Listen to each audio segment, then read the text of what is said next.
Hello नमस्कार साथियों, स्वागत है आप सभी का आज की इस वीडियो में। आज की वीडियो में लेकर आया हूँ BSc agriculture honours fourth semester में जो एग्रीकल्चर माइक्रोबायोलॉजी का सब्जेक्ट आता है एमजेपीआर यूनिवर्सिटी में। तो एमजेपीआर यूनिवर्सिटी में जो है इस समय पर एग्ज़ाम चल रहा है, तो उसी से संबंधित कुछ क्वेश्चंस लेकर आया हूँ। यदि आप लोगों ने वीडियो को लाइक नहीं किया तो लाइक कर लीजिए, चैनल को सब्सक्राइब नहीं किया तो सब्सक्राइब कर लीजिए, साथ में बेल आइकन को भी दबा लीजिए जिससे मैं जो वीडियो डालूंगा उसकी नोटिफिकेशन आपके पास सबसे पहले पहुंचेगी। दोस्तों के पास शेयर करना कतई मत भूलना। तो देख लेते हैं पहला क्वेश्चन हमारा। इसमें पूछा गया है कि वह संबंध जिसमें दो प्रजातियों के बीच पोषक तत्वों का आदान प्रदान शामिल होता है उसे क्या कहा जाता है। तो इसका राइट आंसर हो जाएगा दोस्तों, वो हो जाएगा बी वाला, सिंट्रोफिज्म कहा जाता है। क्या कहा जाता है? सिंट्रोफिज्म कहा जाता है।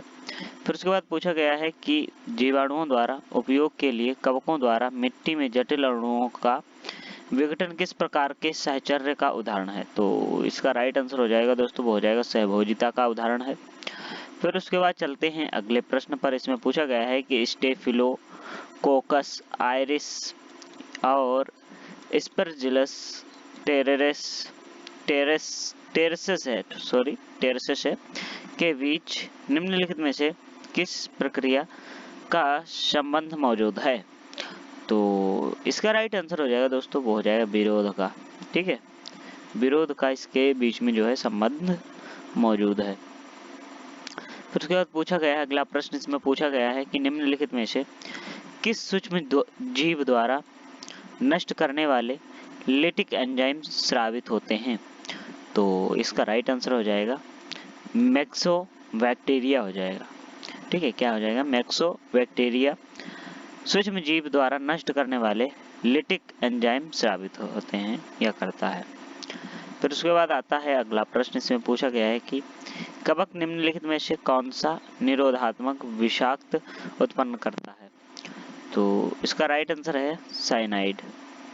फिर उसके बाद आता है अगला प्रश्न। इसमें पूछा गया है कि निम्नलिखित में से कौन सा सकारात्मक साहचर्य की श्रेणी में आता है। तो इसका राइट आंसर हो जाएगा दोस्तों, सहभोजिता की श्रेणी में आता है। फिर उसके बाद आता है अगला प्रश्न। इसमें पूछा गया है कि परजीविता आवश्यक पोषक तत्वों के लिए जीवों के बीच प्रतिस्पर्धा का परिणाम है। तो इसका राइट आंसर हो जाएगा असत्य। ठीक है, असत्य इसका राइट आंसर हो जाएगा। फिर उसके बाद पूछा गया है कि अधिकांश मिट्टी में प्रमुख खनिज कण किस यौगिक के होते हैं। तो किस यौगिक के होते हैं? इसका राइट आंसर हो जाएगा लोहा। ठीक है, लोहा के यौगिक होते हैं। किसके यौगिक होते हैं? तो लोहा के जो है यौगिक होते हैं। फिर उसके बाद पूछा गया है कि अंगूर के बागानों, बगीचों और मधुमक्खियां पालने की मिट्टी में बैक्टीरिया अधिक पाए जाते हैं।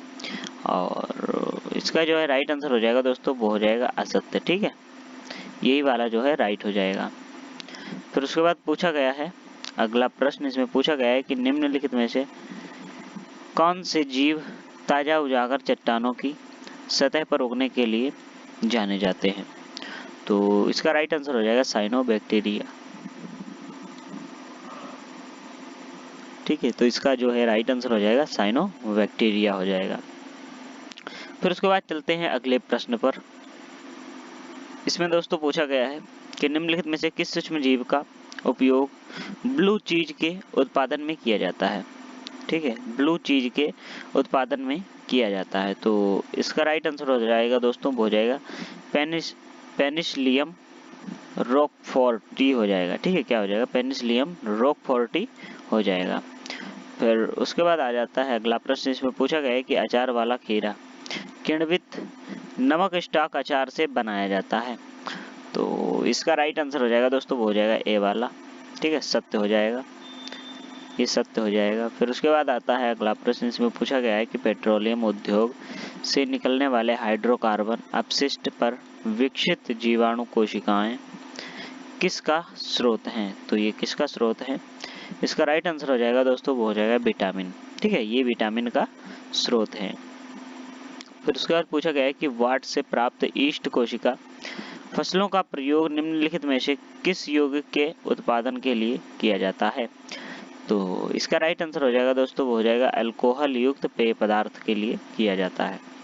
फिर उसके बाद आता है अगला प्रश्न। इसमें पूछा गया है कि तालाब में उगाए गए शैवाल से एक वर्ष में कितने टन प्रोटीन का उत्पादन किया जा सकता है? तो इसका राइट आंसर हो जाएगा, वो हो जाएगा 20 टन। ठीक है, कितना हो जाएगा?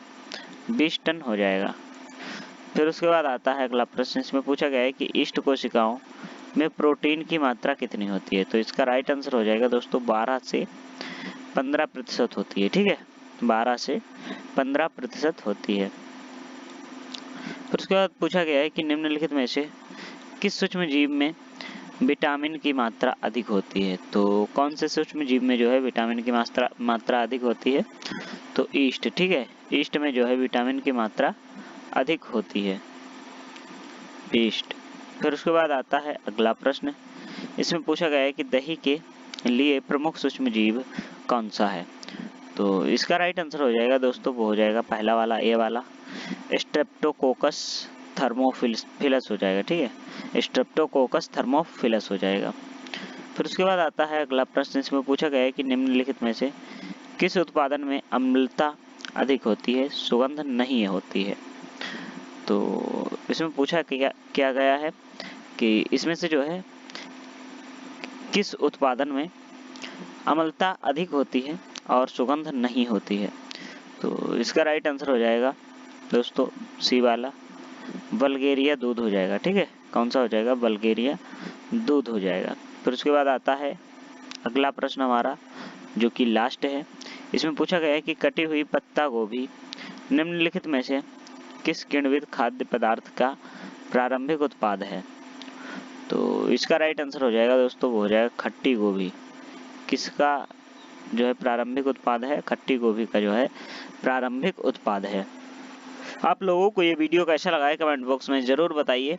और अगर चैनल को अभी तक सब्सक्राइब नहीं किया है और सब्सक्राइब करने के बाद ऑल पर सेट नहीं किया है बेल आइकन को, तो कर लीजिए, जिससे मैं जो वीडियो डालूंगा उसकी नोटिफिकेशन आपके पास सबसे पहले पहुंचेगी। और बाकी की वीडियो अगर आप लोगों ने नहीं देखी है तो डिस्क्रिप्शन में आपको लिंक मिल जाएगा, वहां से जाकर के देख सकते हैं। मिलते हैं किसी नेक्स्ट वीडियो में, तब तक के लिए जय हिंद, जय भारत, राम राम।